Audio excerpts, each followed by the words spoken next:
ইসলামের কিছু দালাল আছে এই ইহুদিদের পা চাটা গলা। আমি গত জুমা বলছি, আজকেও বলতে চাই, যারা এই কাজগুলি করবে, যারা বলে, এদের চেয়ে যারা তাদেরকে সহযোগিতা করে, এদের বিচারটা আগে হওয়া দরকার।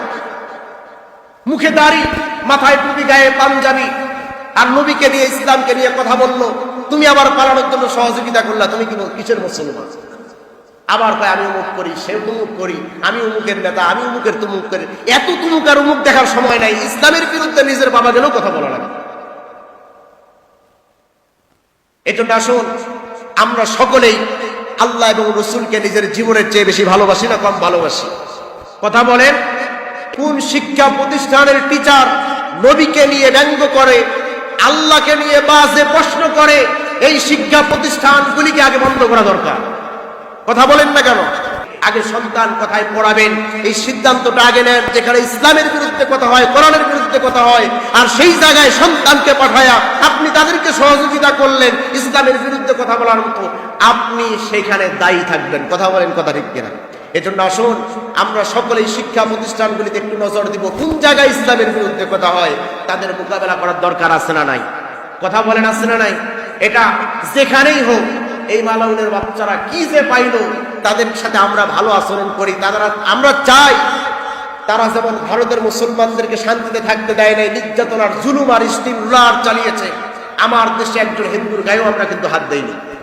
কথা বলেন না কেন? দিছেন? কোন হিন্দুর বাড়িতে আমরা আগুন লাগাই নাই, কোন হিন্দুকে বাড়ি থেকে তাড়িয়ে দেই নাই। আর তারা এই দেশে শান্তিতে থাকার পরেও যদি আমার নবীকে নিয়ে, কোরআনকে নিয়ে, আল্লাহকে নিয়ে বাজে মন্তব্য করে, আর তাদেরকে ছেড়ে দেওয়া যাবে না। কথা বলেন, কথা ঠিক কিনা? আল্লাহ আমাদের সকলকে ইসলামের জন্য, কোরআনের জন্য কবুল করুক। সকলে বলুন আমিন। আর যারা সহযোগিতা করছে, আমরা তাদেরকে ধিক্কার জানাই, তাদেরকে ধিক্কার জানাই। যারা পালানোর জন্য সহযোগিতা করলো, আল্লাহ, আল্লাহ তুমি জানো কারা সহযোগিতা করছে। আল্লাহ, আমাদের ক্ষমতা নাই, আমাদের পাওয়ার নাই, আমরা সেই জায়গায় দাঁড়াতে পারি না। আল্লাহ তুমি তো পারো, তুমি তো দেখো। আল্লাহ তাদের বিচারটা শক্ত করেই করিও। বলেন না আমিন? আর একটু জোরে বলেন আমিন। আল্লাহ তাদের বিচার লাঞ্ছিত দুনিয়াতে পাবলিক যেন দেখে যে নবীর বিরুদ্ধে, ইসলামের বিরুদ্ধে কথা বলার কারণে তাদের বিচার কি হয়, তাদের শাস্তি কি হয়। তাদের শাস্তিটা নমরুদ, হামান, সাদ্দাত আর ফেরাউনের মতোই যেন হয়। কথা বলেন, কথা ঠিক কিনা? আল্লাহ যেন তাদের বিচার করে। আর একটু জোরে বলেন আমিন। আর একটু জোরে বলেন আমিন। আল্লাহ তাদেরকে দেখাও, আমাদেরকে সচক্ষে দেখার তৌফিক দান করো। যারা সহযোগিতা করলো, আল্লাহ তারা যেন শাস্তি প্রাপ্ত দুনিয়াতেও হয়, আখিরাতে কি বিচার করবো আল্লাহ তুমি করিও। বলেন না আমিন।